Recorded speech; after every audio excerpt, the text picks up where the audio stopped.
What in the world makes us so embarrassed about the gospel? For I determined to know nothing among you except Jesus Christ and Him crucified.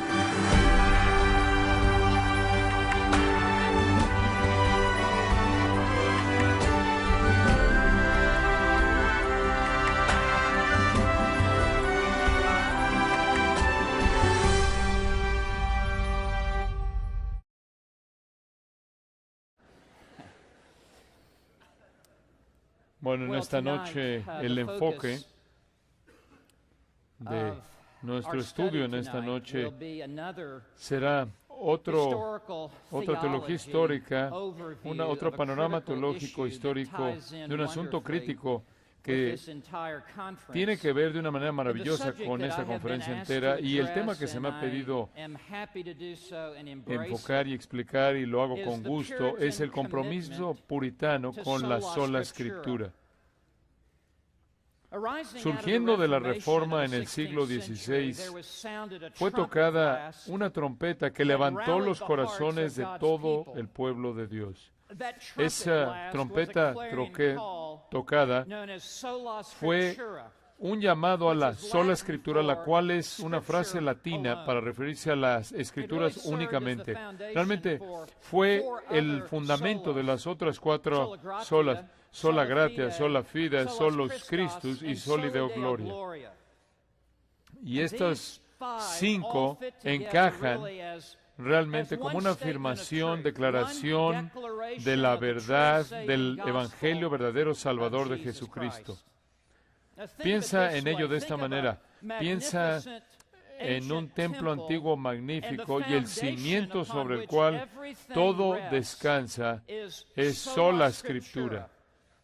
Todo aquello en lo que creemos, todo lo que obedecemos, todo lo que consideramos como de valor en las convicciones de nuestra alma está basado sobre el cimiento estable de sola Escritura. La Roma dijo: colocamos las Escrituras, pero es las Escrituras más, las Escrituras y la tradición de la Iglesia, las Escrituras y las jerarquías eclesiásticas, las Escrituras y los concilios de la Iglesia, las Escrituras y la autoridad papal. Y los reformadores dijeron: no, de regreso a la Biblia, es sola las Escrituras. Sola Escritura, las Escrituras únicamente. Y si alguna otra cosa es añadida al cimiento de la Iglesia, prácticamente va a romper el cimiento y no va a sostener la enseñanza y predicación del Evangelio de Jesucristo. Al mismo tiempo dijeron no a los anabautistas y a los libertinos, que querían añadir sus sueños y visiones y sus nuevas revelaciones y sus revelaciones proféticas, y los reformadores dijeron no, son las Escrituras únicamente. Sobre este cimiento hay tres pilares inmensos que realmente enmarcan el Evangelio y sostienen el alto el Evangelio en su proposición más básica y elemental: sola gratia, sola fide, solos Christus. La salvación es por gracia únicamente, a través de la fe únicamente, en Cristo únicamente. Roma quería agregar obras buenas, y bautismo y asistencia a la iglesia, ritos y indulgencias, y María, y el tesoro del mérito, etcétera, etcétera, etcétera. Y simplemente lo que hicieron es que continuaron añadiendo a su camión de carga todo tipo de basura. Y los reformadores, debido a que regresaron a la palabra de Dios, las Escrituras únicamente, dijeron no, la salvación, el Evangelio verdadero Salvador, es por gracia únicamente, a través de la fe únicamente, en Cristo únicamente. Y cuando eso está en su lugar, cuando este cimiento está en su lugar, en estos tres pilares inamovibles, y cuando estos pilares están en su lugar, entonces el pináculo y el techo sobre el todo, que a lo cual apunta todo, es soli Deo gloria, para la gloria de Dios únicamente. Esa es la reforma entera en una cápsula. Este es el asunto entero reducido a sus partes más elementales, pero todo descansa en sola Escritura. Los reformadores, por así decirlo, edificaron un muro sobre este fundamento, diciendo que no podía haber una invasión, nada se podía meter ahí para aumentar este cimiento puro de sola Escritura. Después de que dejaron de vivir, los siguientes gigantes que entraron en una fila larga de hombres piadosos eran aquellos que fueron conocidos como los puritanos. Y la época puritana realmente comenzó a mediados del siglo XVI con la ascendencia de la reina Isabel llegando al trono de Inglaterra y la remoción de María la Sangrienta de su reinado de terror, conforme trajo de regreso sus creencias católicas y mató a unos 288 de los mejores predicadores y mujeres también que Dios jamás levantó.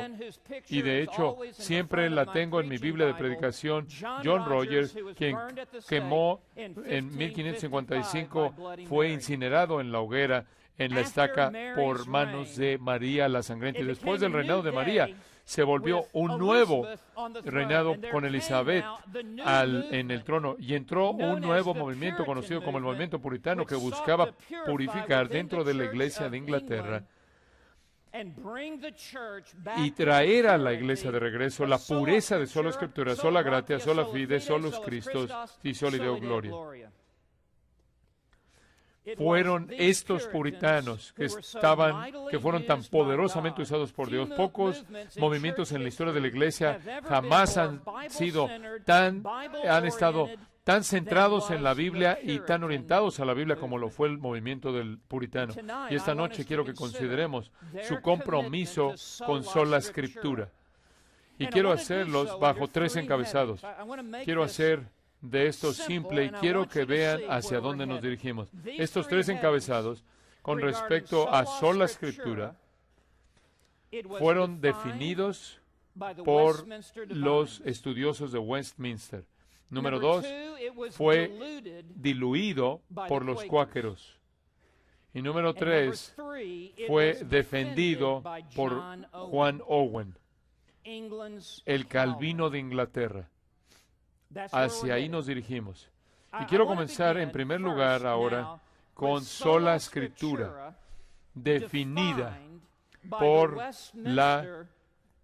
los estudiosos de Westminster. Y antes de que comencemos a ver quizás la afirmación o declaración, la declaración doctrinal más impresionante de fidelidad a la palabra escrita de Dios, especialmente su lugar en la historia, quiero presentarles algunas marcas distintivas de las Escrituras mismas, de sola Escritura. En otras palabras, antes de que entremos a la historia de la Iglesia bajo este encabezado, quiero que piensen conmigo cuáles son esas marcas distintivas de la Biblia misma con respecto a sola Escritura, las Escrituras únicamente.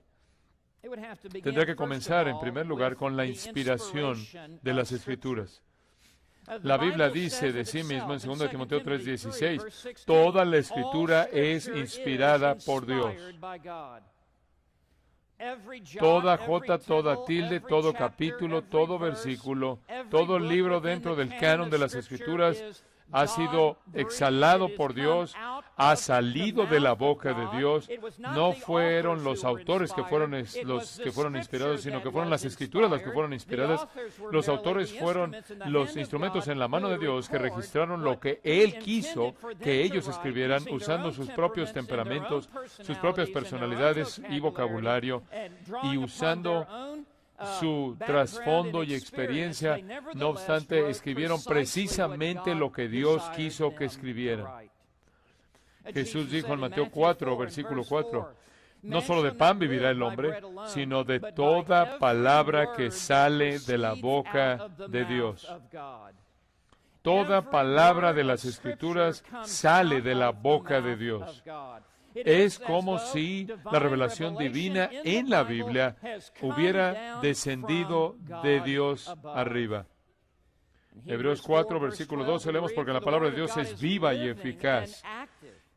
Este libro está vivo. Este libro tiene la vida de Dios dentro de sí mismo porque es el aliento mismo de Dios. Es inspirado por Dios. Jesús dijo en Juan 6:63, las palabras que os he hablado son espíritu y son vida. No solo la inspiración de las Escrituras, sino también la inerrancia de las Escrituras está involucrada e incluida en sola Escritura. Y debido a que la Biblia es exhalada por Dios, es inspirada por Dios, es por lo tanto la palabra de Dios, y debido a que Dios es santo, Dios no puede mentir. Dios es verdad y toda palabra de Dios es verdadera. Tito 1, versículo 2 dice, Dios no puede mentir. ¿Hay algunas cosas que Dios no puede hacer? Claro que las hay. Dios no puede pecar, Dios no puede negarse a sí mismo, Dios no puede mentir. Hebreos 6, versículo 18, es imposible que Dios mienta. Jesús oró en Juan 17, tu palabra es verdad. Proverbios 30, versículo 5, toda palabra de Dios es limpia.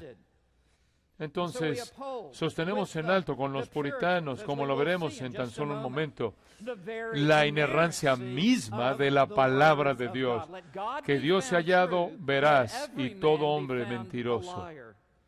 En tercer lugar, la infalibilidad de las Escrituras. Todo lo que ha sido registrado en las Escrituras debe suceder. Las palabras del Señor no pueden fallar.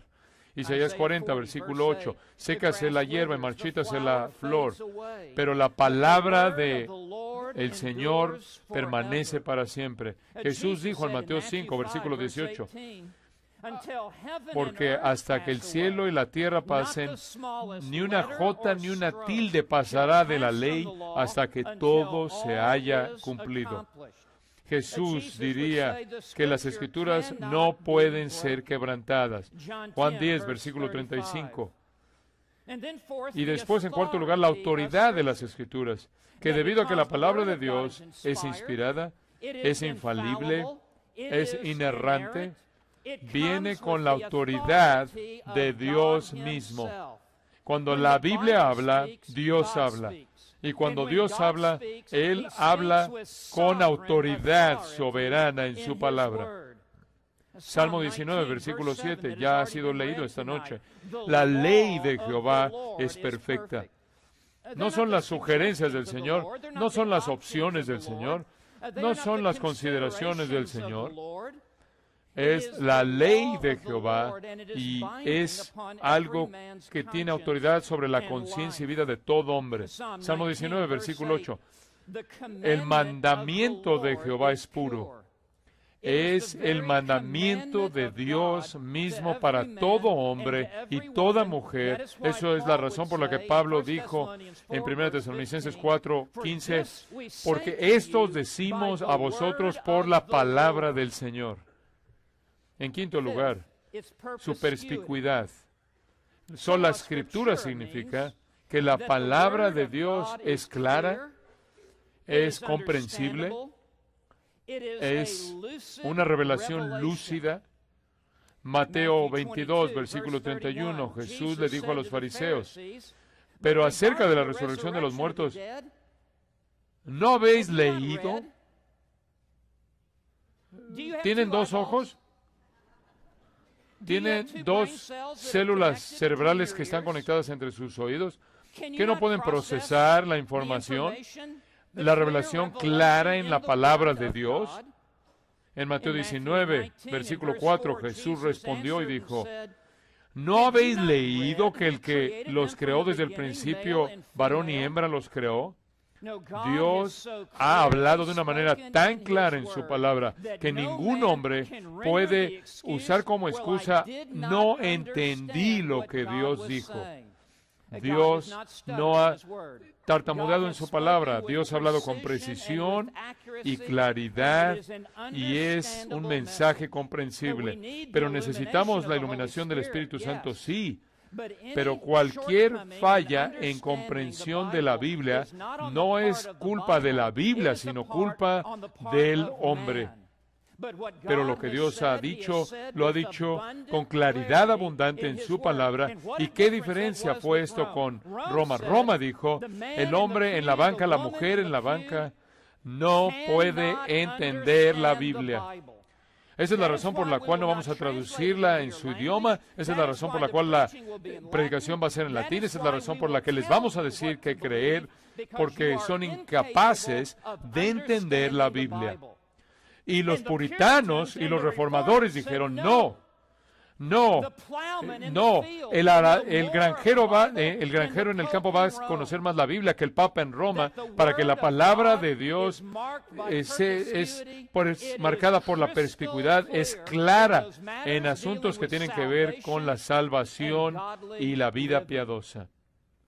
En sexto lugar, sola Escritura implica la suficiencia de las Escrituras, que la palabra de Dios es capaz de llevar a cabo todos los propósitos de Dios aquí en la tierra, conforme la palabra de Dios es traída en los asuntos de la vida e individuos en esta vida. Isaías 55, versículo 11, Dios dice, mi palabra que sale de mi boca no volverá a mí vacía, sin cumplir lo que yo quiero, sin tener éxito en aquello para que yo la envíe. Los propósitos redentores de Dios se van a cumplir en este mundo mediante la palabra de Dios, la cual es suficiente para hacer todo lo que Dios desea hacer en este mundo. Y la palabra de Dios es poderosa para convencer de pecado, es poderosa para convertir, es poderosa para conformar, es poderosa para consolar, es poderosa para corregir. La palabra de Dios es poderosa, es más poderosa que cualquier otro objeto que tú y yo jamás tendremos en nuestras manos. Pedro dice, porque habéis sido renacidos, no de simiente corruptible, sino incorruptible, esto es, por la palabra de Dios que vive y permanece para siempre. Hay tanta vida en este libro que cuando este libro es plantado en la tierra de corazones humanos, habiendo sido preparados por el Espíritu Santo de Dios, cuando Dios, por su gracia soberana, hace que esa semilla germine, produce vida eterna. Y es este libro únicamente que santifica y que conforma a los creyentes en la imagen misma de Jesucristo. En séptimo lugar, sola Escritura implica la inmutabilidad de las Escrituras. Esto es que nunca cambiará. Siempre es igual. Salmo 119, versículo 89.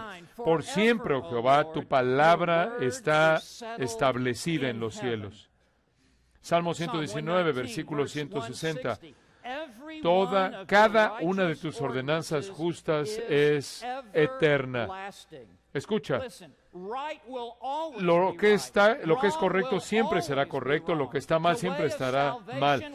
El camino de salvación siempre será el camino de salvación. La revelación de Dios es incambiable porque Dios mismo es inmutable e incambiable. La sola Escritura implica también la invencibilidad de las Escrituras, que es un arma superior en la mano del hombre o la mujer de Dios, conforme es usada.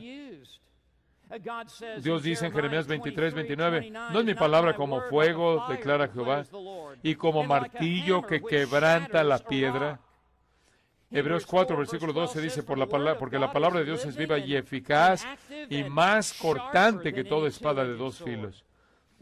¡Qué palabra tan poderosa! ¡Qué instrumento tan penetrante es la palabra del Dios vivo! Es un arma invencible. Y finalmente, sola Escritura implica la finalidad de las Escrituras.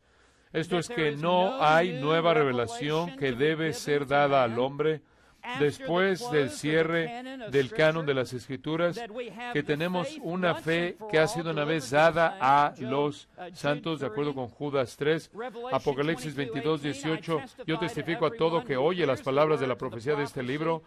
Si alguien añade a ellas, Dios añadirá a él las plagas que están escritas en este libro. Todas estas verdades son inherentes en esta afirmación de sola Escritura. ¿Y por qué esto sería tan importante para esta conferencia y para nuestro entendimiento de la palabra de Dios? Es este último elemento de la finalidad exclusiva de la revelación divina en la palabra escrita de Dios.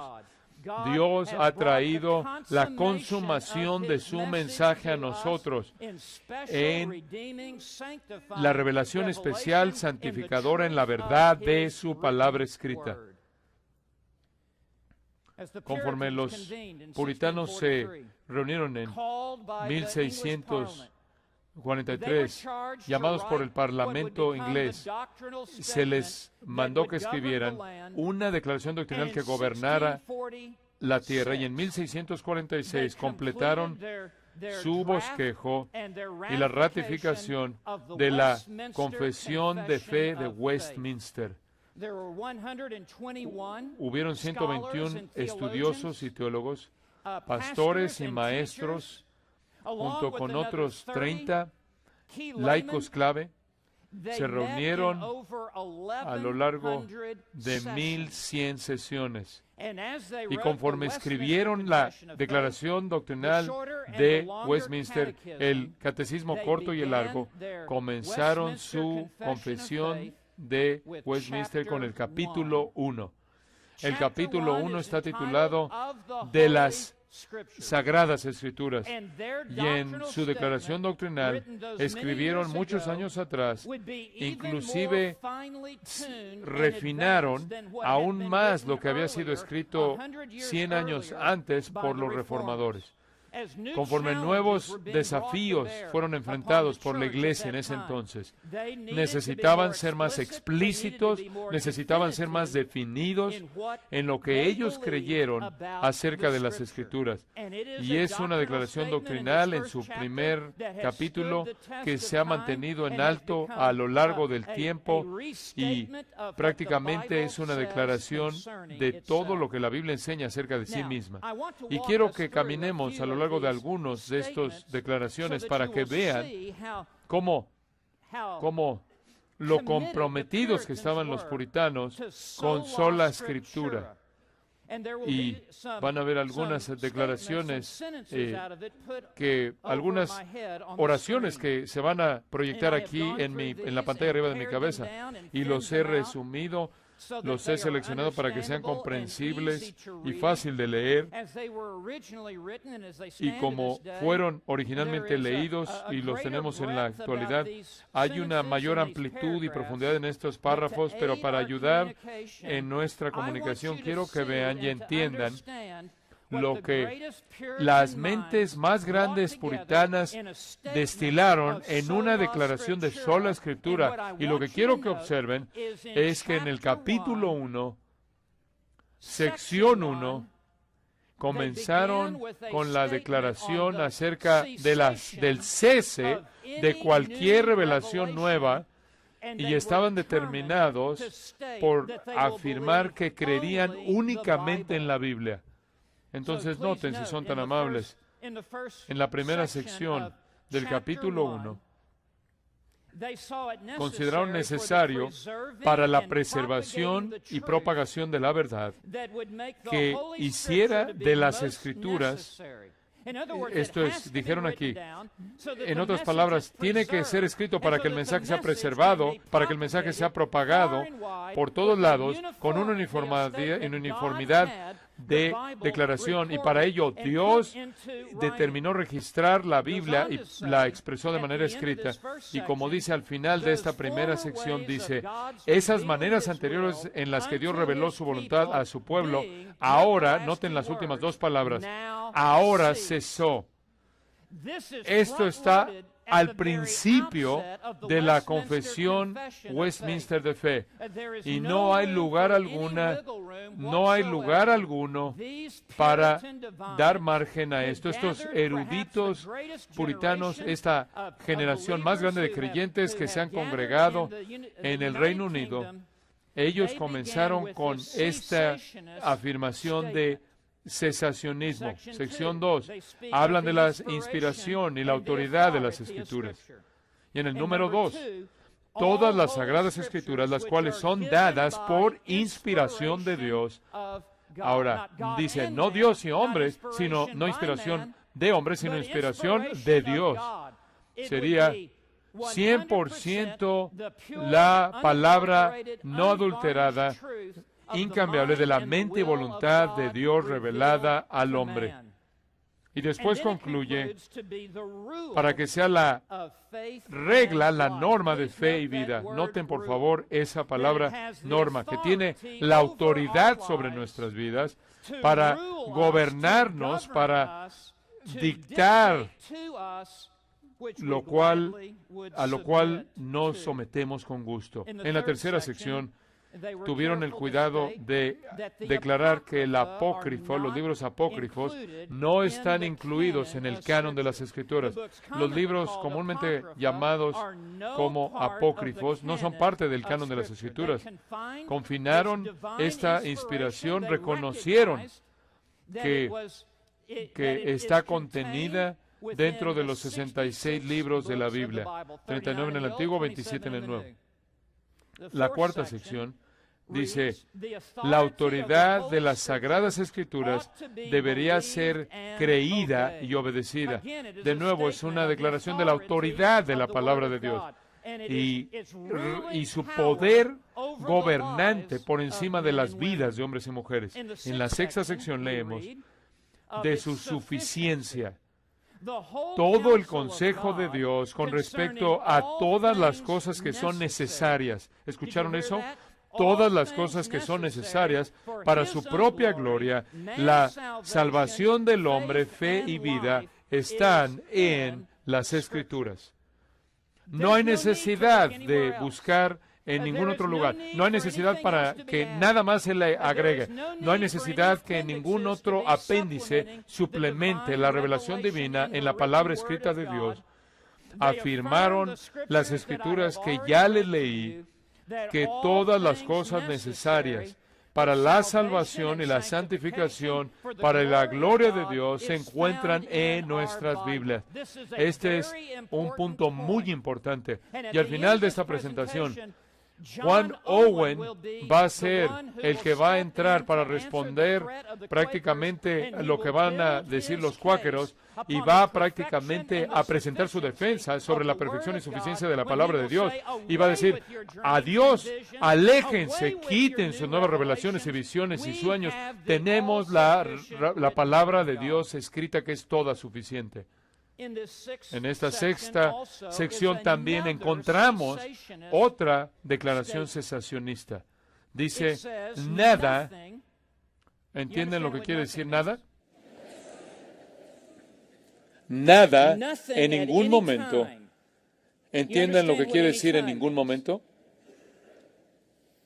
Debe ser añadido, sea por revelaciones nuevas del Espíritu o tradiciones de hombres. No estás trayendo, no estés trayendo tú. Esto dijo Jehová, si no tiene capítulo y versículo.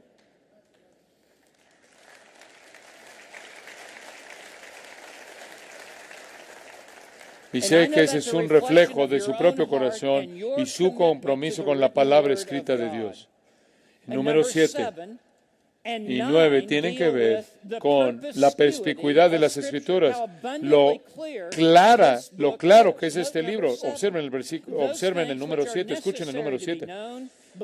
Las cosas, esas cosas que son necesarias para ser conocidas, creídas y observadas para la salvación, son presentadas de una manera tan claras y abiertas en algún lugar de las Escrituras u otro. Esto es, todo lo que necesitas saber para ser salvo está claramente presentado en la Biblia.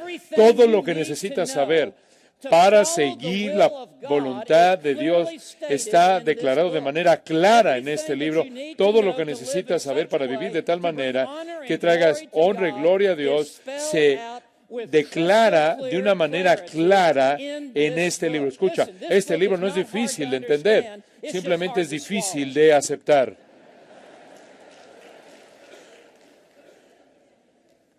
¿Qué parte de por Cristo únicamente, por gracia únicamente, por fe únicamente, no lo entiendes? E inclusive un niño puede llegar a la fe en Jesucristo. Observa lo que proceden a decir en la misma sección, en el 7, que no solo los preparados, sino que también los no preparados, tanto el príncipe como el pordiosero, pueden alcanzar un entendimiento suficiente de estas cosas. Si hay algún velo, no es por las Escrituras, el velo está en las mentes oscurecidas, entenebrecidas de los hombres. Sección 9. Al continuar con esta perspicuidad, la regla infalible de la interpretación de las Escrituras son las Escrituras mismas, y lo que eso está diciendo es que las Escrituras son el mejor intérprete de las Escrituras. Si hay algo que no está claro en un lugar, es abundantemente claro en otro lugar, y los pasajes más claros traen luz sobre los pasajes menos claros, porque la Biblia nunca se contradice a sí mismo, porque la Biblia habla con una voz. Thomas Watson, mi puritano favorito, dijo, solo un diamante, así como un diamante solo puede cortar un diamante, las Escrituras interpretan a las Escrituras. Y finalmente, número 10, es un resumen final en este primer capítulo acerca de la autoridad de la palabra de Dios. Y simplemente para concluir con esto, dijeron, el juez supremo mediante el cual toda controversia debe ser determinada y debe ser examinada, no puede ser nadie más que el Espíritu Santo hablando en las Escrituras. No hablando en tu revelación, no hablando en tus sueños y visiones, no hablando en tus lenguas, hablando en las Escrituras únicamente. Y la palabra de Dios será el árbitro más elevado en todo asunto para la vida de la Iglesia. Este es el compromiso de los puritanos en 1646, conforme escribieron este documento extraordinario, habiéndose reunido 1,100 veces en el curso de esos 3 años, conforme se aferraron a la palabra de Dios y permanecieron fieles a ellos.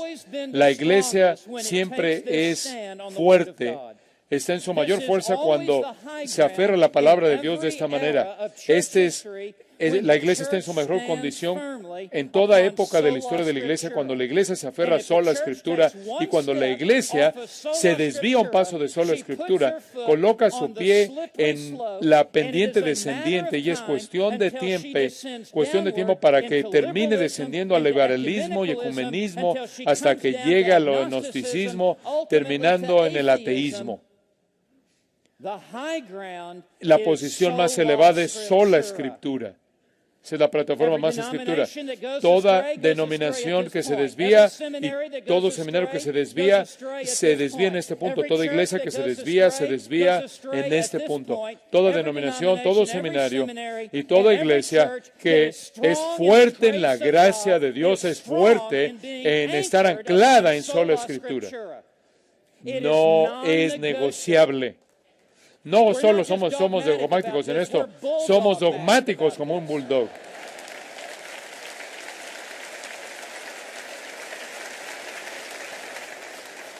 La palabra de Dios no está abierta a debate.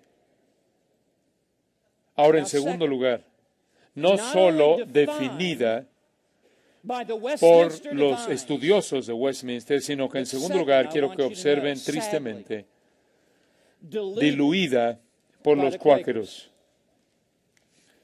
Cuando Dios abre las ventanas del cielo para bendecir a su pueblo, el cielo abre las puertas del infierno para destruir. Y cuando Dios está haciendo su mayor obra puedes estar seguro de que el diablo está ahí, listo para meter su religión engañosa. Mientras que los puritanos estaban reuniéndose en Westminster en los 1640, exactamente en el mismo tiempo, en el mismo momento, virtualmente en el otro lado de la ciudad, el diablo estaba llevando a cabo su obra. Y al mismo tiempo se levantó en los 1640 un grupo marginal que llegaría a ser conocido como los cuáqueros. Esta secta radical también era conocida como la Sociedad Religiosa de Amigos. Y decían haber estado recibiendo nuevas revelaciones y decían estar recibiendo profecías. Y junto con eso estaban siendo desviados al hiperemocionalismo y al misticismo, y ahí es hacia donde siempre lleva cuando quitas el ancla de sola escritura. Fueron guiados por un hombre llamado Jorge Fox y organizaron su primera asociación en 1652. Y en el corazón de la teología cuáquera se encontraba este mensaje: que uno puede ser salvo de manera independiente de las Escrituras, que hay una luz interna en toda persona, y esta revelación interna o interior hace que la salvación, hace posible la salvación para toda la humanidad, y llamaban a esta luz interior el Espíritu que moraba en el hombre, y decían que el Espíritu inclusive estaba también en incrédulos. Y conforme se congregaron como incrédulos, decían que tenían al Espíritu Santo dentro de ellos. Y entrar a un servicio de adoración de cuáqueros, no había... Cuando entrabas, no veías a un pastor ordenado. Nadie entraba al púlpito con la palabra de Dios y exponía la palabra de Dios escrita, sino que todos se sentaban en un edificio como en el que estamos sentados y se les animaba a meditar. Y conforme te sentías impulsado, simplemente te ponías de pie y hablabas. Y dabas dirección a las vidas del resto de la gente. A las mujeres se les animaba que se pusieran de pie y predicaran a los hombres. Y a partir de este compromiso, por ser abiertos y no cautelosos, a creer en la revelación continua del Espíritu, fueron llevados a todo tipo de experiencias místicas y patrones aberrantes, lo cual incluía desnudarse como una señal de juicio. Y en junio de 1654, dos mujeres cuáqueras, Elizabeth Fletcher y Elizabeth Levens, visitaron Oxford para traer el mensaje cuáquero a la ciudad universitaria. Estas dos mujeres comenzaron a predicarle a los alumnos de Oxford para advertirles a los alumnos de los males del estudio y para pedirles y para advertirles del peligro de entregar sus mentes al mundo intelectual de la academia, y buscaban persuadirlos de que lo único que necesitaban era la luz interna dada por el Espíritu Santo. No necesitaban la biblioteca, no necesitaban el salón de clases, no necesitaban a sus profesores. Dios simplemente les hablaría en su espíritu dentro de ellos. Y ese mensaje cayó en oídos sordos. Una de estas mujeres se desvistió y anduvo caminando semidesnuda por Oxford con el pecho descubierto, diciendo que era una señal de juicio en contra de los alumnos hipócritas. Un acto tan extraño como este muestra claramente la tendencia inherente en cualquier movimiento por exaltar lo que ellos pensaban que era el Espíritu Santo y entrar en conducta ilógica e irracional aberrante. Pero, ¿qué es más aberrante que estar corriendo semidesnudo? Son las declaraciones absurdas y las acciones aterradoras de tantos líderes carismáticos del día de hoy. Lo que vimos frente a nuestros ojos el día de hoy durante la sesión de preguntas y respuestas es aún más absurdo, en mi estima, que estas mujeres que se quitaron la ropa y andaban caminando desnudas. Escuchen lo que dijo Marilyn Hickey, del evangelista de TVN, y uno de los oradores invitados en una conferencia de Biblia carismática. Ahí tiene una contradicción de términos. Y cito, ¿qué necesitas? Comienza a crearlo. Comienza a hablar de ello. Comienza a hablar para que exista. Háblale a tu fajo de billetes diciendo, tu fajo de billetes grueso, lleno de dinero. Les voy a dar la nota a pie de página si quieren. Háblale a tu chequera. Dile, tu chequera, tú. Les dije que esto es más allá esto va más allá de desnudarse. Tu chequera nunca ha sido tan próspero desde que te poseí. Tú simplemente estás lleno de dinero, ¿no es cierto? Eso no es todo lo que estaba lleno de algo. Kenneth Copeland, hablas de cosas aberrantes. Tú no tienes a Dios en tú eres uno. No te molestes cuando la gente te acusa de pensar que eres Dios. Órate a ti mismo. Esto va más allá de andar caminando desnudo. Tienes la misma fe creadora y habilidad dentro de ti que Dios usó cuando Él creó los cielos y la tierra. Sí, simplemente crea tu propio universo en el cual vivas, tu propio mundo de fantasías. Kenneth Copeland dijo, Dios es un ser que tiene una estatura entre 1,90 y 1,95. Allá hay un alto concepto de Dios para ustedes. Él dijo, yo no predico doctrina. ¿O te creemos en eso? Estamos de acuerdo en eso. No predico doctrina, yo predico fe. Sí, fe en ti mismo, fe en el diablo. Kenneth Hagin dijo, el creyente es tanto una encarnación como lo fue Jesús de Nazaret. Fred Price dijo, debes tener una fe del Rolls Royce. Y Benny Hinn dice, ¿estás listo para un conocimiento realmente revelador? Tú eres Dios. Digo, los cristianos son pequeños mesías. Los cristianos son como pequeños dioses. Digo, nunca, jamás, nunca vayas al Señor y digas, si es tu voluntad. Él dice, nosotros los cristianos poseemos poder en nuestras bocas para sanar o matar, así como las brujas lo poseen. Tienes razón. Dijo, somos pequeños mesías, todo lo que Jesús jamás fue.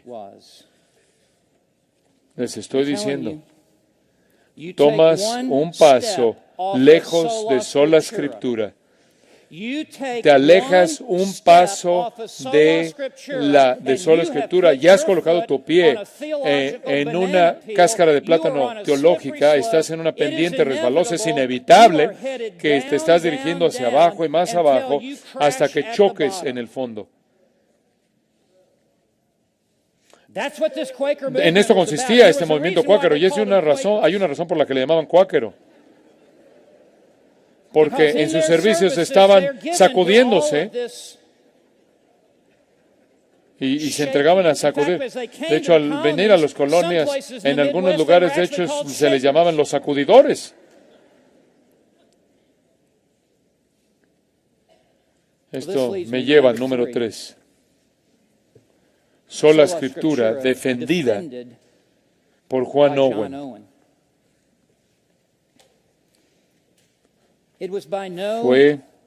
No fue coincidencia en absoluto que en ese mismo campus, en la Universidad de Oxford, sentado como el vicerregente, colocado ahí por Oliver Cromwell, el señor protector de Inglaterra, presidiendo en toda la academia de la Universidad prestigiosa de Oxford, la figura más importante, y estaba ahí el genio teológico de Juan Owen. Dios lo tenía ahí. Y si alguien podía diseccionar la teología cuáquera, podía ser el gran puritano Juan Owen. Fue Juan Owen el que se convirtió en el capellán personal de Oliver Cromwell. Fue Juan Owen quien predicó al Parlamento. Fue Juan Owen quien, un día después de que Carlos I se fue decapitado al final de la monarquía, Juan Owen se dirigió al Parlamento. Este hombre brillante, cuyos escritos teológicos toman 23 volúmenes en el estudio de un pastor, se entregó a sí mismo a combatir esta partida emocional de sola Escritura con sus nuevas revelaciones, y Juan Owen afirmó el problema más profundo, el cual era sola Escritura. Él prácticamente fue a la médula y trató y realmente enfrentó este asunto de sola Escritura. Fue en 1659 que Juan Owen respondió a esta afrenta cuáquera escribiendo una de sus obras más importantes, cuyo título es Una defensa de las Escrituras Sagradas contra los fanáticos. Capítulo 1, capítulo 2, capítulo 3, capítulo 4. Quiero concentrarme en el capítulo 3. El título del capítulo 3 es acerca de la perfección de las Escrituras. Y Juan Owen va a presentar sus argumentos en contra de las locuras de estos excesos carismáticos en base al cimiento seguro de la perfección de la palabra de Dios. Juan Calvino, un siglo antes, como lo vimos ayer, habló de este asunto mismo con los libertinos y los anabautistas con precisión teológica al ligar la palabra y el espíritu y el asunto apostólico, y que los milagros acompañaban a los apóstoles porque revelación nueva fue dada. Juan Owen iba a presentar su defensa desde otro ángulo.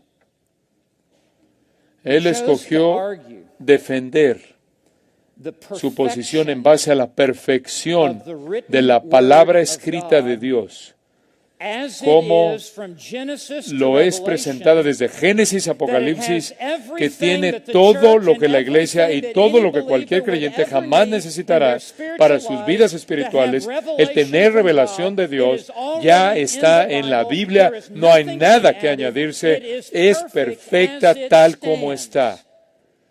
Y cualquier intento por añadir o aumentar a la palabra escrita de Dios, de hecho, es un ataque en contra de la perfección de las Escrituras. Juan Owen comenzó su defensa con esta afirmación. Y lo he destilado, y créanme que estas son oraciones largas y párrafos pesados, y los he destilado para hacer que sea fácil para nosotros de digerir. Él escribe: las Escrituras son la regla establecida, esto quiere decir inmutable, ordinaria, en contraste a extraordinario, la revelación. Estas son los medios de gracia ordinarios, perfectas, lo cual significa que no puede mejorarse, no le falta nada a la palabra de Dios, e inconmovible. La regla inconmovible en toda generación, en todo continente, en toda época, en todo lugar, para toda iglesia y para todo creyente. son la regla para la adoración divina, como ya explicó el Dr. MacArthur. Es nuestro deber más elevado delante de Dios. Las Escrituras no dan lugar. ¿Entienden lo que quiere decir? No dan lugar. No dan lugar, no dejan lugar alguno para ninguna revelación nueva. Y si estás buscando algunas de estas revelaciones nuevas carismáticas, es debido a que no entiendes la perfección de la palabra de Dios escrita. Juan Owen, entonces, conforme presenta su defensa, dice, ¿cuál es el uso práctico de las Escrituras? Lo cual quiere decir, ¿de qué nos sirve? ¿Cuál es el uso práctico de las Escrituras si es tan incompleta como para necesitar hombres mortales pobres que le estén añadiendo continuamente? ¿En dónde está su perfección? Y la respuesta tendrá que ser, si estás tratando de agregar a la misma, estás haciendo una declaración de que no es perfecta ya, aunque dice que es perfecta. Dice que es inspirada, inerrante, que es suficiente para todos los propósitos de Dios. Juan Owen, entonces, enlista 7 párrafos consecutivos y los he reducido conforme explica en este tratado en una defensa de las Escrituras Sagradas en contra de los fanáticos. Número 1. Dios ha revelado en la Biblia todo lo que es necesario para nuestra salvación y para capacitarnos para adorarle. Esto es la suficiencia de las Escrituras. Todo lo que tú necesitas bajo el ministerio del Espíritu Santo se encuentra en tu Biblia escrita para llevarte a Cristo y para llevarte a la piedad y para llevarte hasta el cielo. Número 2, una declaración acerca de la perspicuidad de las Escrituras. Todo esto está revelado en los libros de la Biblia, sea de manera expresa o de manera que se pueda deducir. En otras palabras, o es explícito o implícito, pero está declarado en las Escrituras y es hecho de tal manera que es de una manera clara. En otras palabras, Dios sabe cómo comunicarse. Dios puede comunicarse mejor que cualquier otra persona en este lugar. Y lo que Dios ha dicho en su palabra es abundantemente claro. Y los asuntos importantes de la salvación y santidad. Número 3. No hay lugar alguno para revelaciones nuevas. Esto es exactamente como concluye el libro de Apocalipsis en Apocalipsis 22:18, que si alguno añadiere a este libro, las plagas escritas en este libro serán agregadas a él.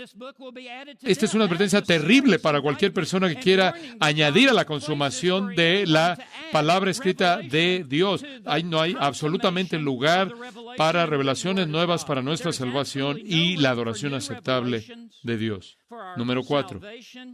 Él dice, es arrogancia del grado más elevado y orgullo que meros hombres propongan asuntos innovadores de fe o práctica no revelados por Dios mismo en su palabra. Él dice, es la epítome de la arrogancia y el orgullo, como si necesitaras algún tipo de revelación especial, como si fueras alguien muy especial, que tú eres mejor que cualquier otra persona en el mundo, que simplemente tiene que operar por la Biblia, que tú eres tan especial que Dios te va a tener que dar una revelación privada mística simplemente para ti. ¿Qué tan egoísta eres? Es arrogancia, es orgullo. No, lo que Dios le ha dicho a todo el mundo, se lo dice a ti. Número 5. Como las enseñanzas de los fanáticos, estos aquellos que reciben nuevas revelaciones y excesos hiperemocionales, ya como las enseñanzas de los fanáticos contienen asuntos que no están en las Escrituras. Este es el consejo de Owen a su generación. Evítalos como algo diabólico, despreciable, inútil, sin fundamento y falso. Es del diablo. Y no necesitas lo que él está vendiendo. Número 6. Esta supuesta luz interna, subjetiva, este supuesto mensaje del Espíritu Santo intuitivo, subjetivo, que no viene mediante la palabra de Dios escrita. Owen dice, desviará la atención de la perfección de la Biblia. Simplemente te va a alejar y te va a llevar al mundo de fantasía. Te va a alejar de donde debes estar colocando tu ancla en la palabra escrita de Dios. Te va a llevar a aquello que es inútil y falso. Número 7. La Biblia es una regla completa y perfecta. Desde que se completó el canon de las Escrituras, no hay nuevas revelaciones. Ninguna revelación nueva debe ser esperada o admitida. Él está cerrando la puerta y poniéndole llave en contra de cualquier revelación nueva. Y después él añade, si las Escrituras son perfectas y están completas, y lo están, si las Escrituras son perfectas y están completas, entonces, ¿qué necesidad tenemos de nuevas revelaciones y entusiasmo desenfrenado? Esta es una pregunta retórica, la pregunta a la cual es tan obvia, por ello Owen ni se molesta por responderla. Es una pregunta retórica, la respuesta es 0. Y después, finalmente, todos estos caminos, refiriéndose a los abusos de los cuáqueros en esta luz interior, esta nueva revelación, esta guía, estos impulsos místicos, intuitivos, subjetivos, son inciertos, peligrosos, inútiles y totalmente innecesarios. Deben ser rechazados y evitados. Un hombre a quien leí acerca de esto, que ha escrito el prefacio de este tratado, una defensa de las Escrituras contra los fanáticos, Stephen Cole dice, si John Owen viera el escenario de la iglesia en la actualidad, si él viera el anhelo y la lujuria por nuevas revelaciones más allá de la Biblia, él dice, todo regresaría a la causa de raíz, de no estar convencidos de la perfección de la palabra escrita de Dios.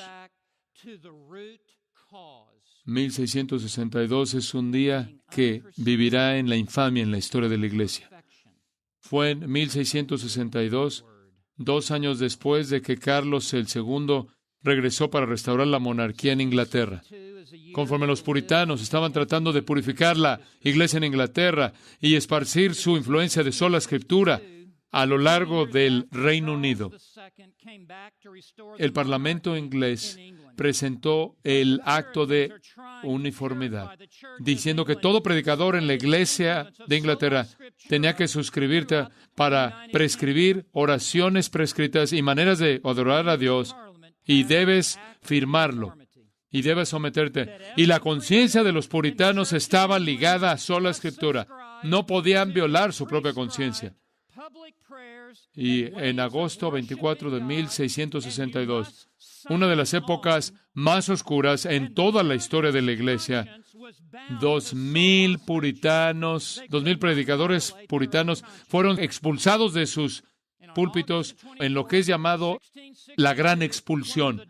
Fueron expulsados de sus ministerios, expulsados de sus iglesias, expulsados de sus púlpitos.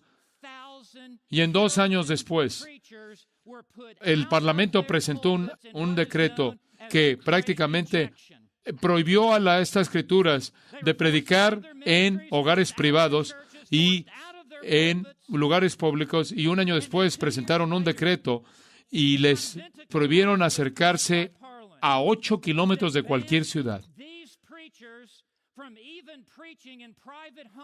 Y cuando llegara el momento para ellos de morir, inclusive sus cuerpos no podían ser sepultados dentro de las paredes de la ciudad o dentro de los cementerios de la iglesia.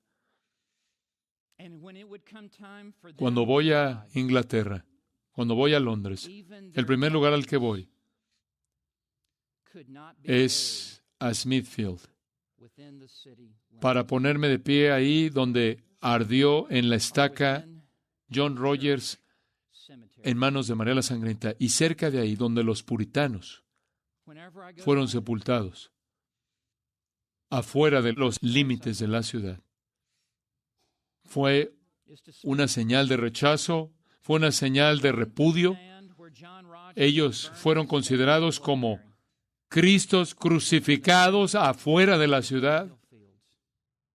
En Bonhill Field, ahí este campo está dentro de ahora de la ciudad de Londres, pero en ese entonces era un lugar de ignominia, de rechazo total. Y conforme llegas ahí a Bonfield, a este lugar, ahí ves la tumba de Juan Owen. Juan Owen, de doctor en divinidad. Ahí ves la tumba de Juan Bunyan,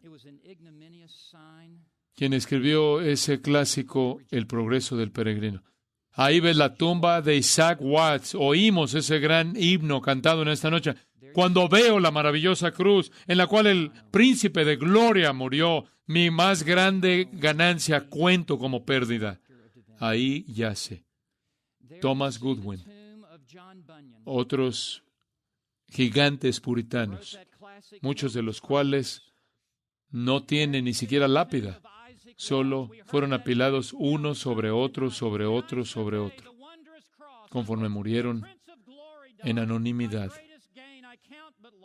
Estuvieron dispuestos a comprometerse con su vida y su muerte sobre sola Escritura. Que nosotros aquí en esta noche tengamos una cláusula cesacionista en nuestra declaración doctrinal, que no seamos dados a los excesos de esta época, que estemos firmes, arraigados en la palabra de Dios únicamente, que la palabra de Dios regule y gobierne la totalidad de nuestras vidas y que la palabra de Dios regule nuestra predicación de la palabra, que regule nuestra adoración de Dios, que regule nuestra comunión unos con otros, que la palabra de Dios regule nuestras vidas diarias, que la palabra de Dios regule nuestros ministerios y que la palabra de Dios regule nuestros pasos conforme nos apuramos a llegar a la tumba y que la palabra de Dios y la palabra de Dios únicamente sea nuestra norma de fe y nuestro estándar para lo que es verdad en este mundo. Que Dios nos dé mucha gracia para permanecer fieles a la palabra de Dios. Oremos. And the Word of God only be our rule of faith and our standard for what is true in this world. May God give us much grace to stand upon the Word of God. Oremos. Padre, oro porque Tú lleves a cabo Tu obra en nuestros corazones, que seamos hallados una generación fiel aquí en la tierra. Señor, deseamos ser parte de un remanente que permanezca fiel al libro y al libro únicamente. Señor, oro porque Tú nos des entendimiento a partir de las Escrituras que hemos visto en esta noche, de su inerrancia hasta su infalibilidad, hasta su inspiración, a su suficiencia, a su inmutabilidad, hasta su invencibilidad y su finalidad. Y Dios, que Tú nos hagas poderosos en la palabra. Y no simplemente que estemos comprometidos con la palabra, sino que confesemos la palabra, que prediquemos la palabra, que proclamemos la palabra, compartamos la palabra, cantemos la palabra, aconsejemos con la palabra. Que sigamos la palabra y abracemos su enseñanza porque es una lámpara a nuestros pies y la linterna a nuestro camino, es un fuego en nuestros huesos, es la espada del Espíritu en nuestro lado. Oh Dios, gracias porque nos has encomendado, siendo nosotros peregrinos y extranjeros en este mundo, un tesoro tan grande como tú lo es tu palabra, escrita que es perfecta, la cual nos dice y nos enseña de nuestro Salvador perfecto, Jesucristo. Es en su nombre que oramos. Amén. Este ha sido un programa especial producto de una traducción simultánea, predicado en la conferencia Fuego Extraño, llevada a cabo del 16 al 18 de octubre del año 2013. Para mayor información y obtener este material en forma gratuita, como también los otros sermones de la misma conferencia, por favor vaya al sitio de Gracia a Vosotros en gracia.org.